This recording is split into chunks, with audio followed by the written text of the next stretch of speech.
So I'm Frances Duncan and I'm the Chief Exec of the Clock Tower Sanctuary in Brighton and Hove. So our vision is that young people's experience of homelessness will be brief, rare and non-recurring, and those three words are really key to shaping all of the work that we do.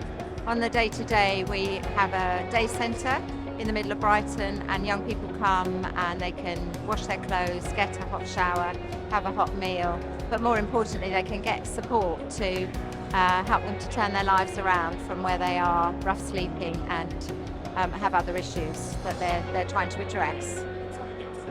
So we've been part of the GamesAid family since 2015, and that first year we were quite new to fundraising for major work, and it enabled us to start our weekly key working, weekly activities, and also to employ a specialist worker.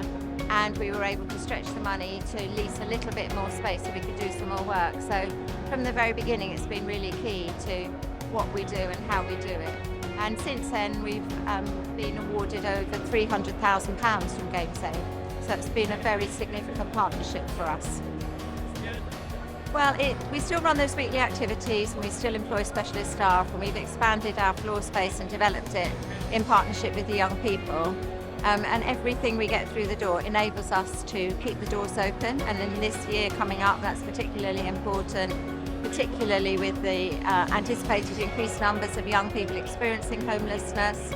But it also helps us to work with young people to develop their own stories and to start to tell those stories to a broader audience in the hope of influencing the big picture. On our website, and as a part of our Christmas appeal, we've got the story of Jess. So Jess came to Clock Tower in 2021.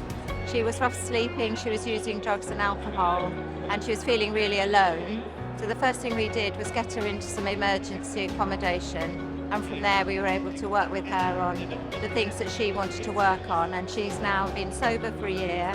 She lives independently and she's applying to go to university in September 2023. So she's a fantastic example of the kind of many-layered, complex work that we do with young people and the outcomes that we're looking for. Next year is really about the piece of work I mentioned, about helping young people to tell their stories, helping them to develop their voice, helping them to make an impact on the social issues.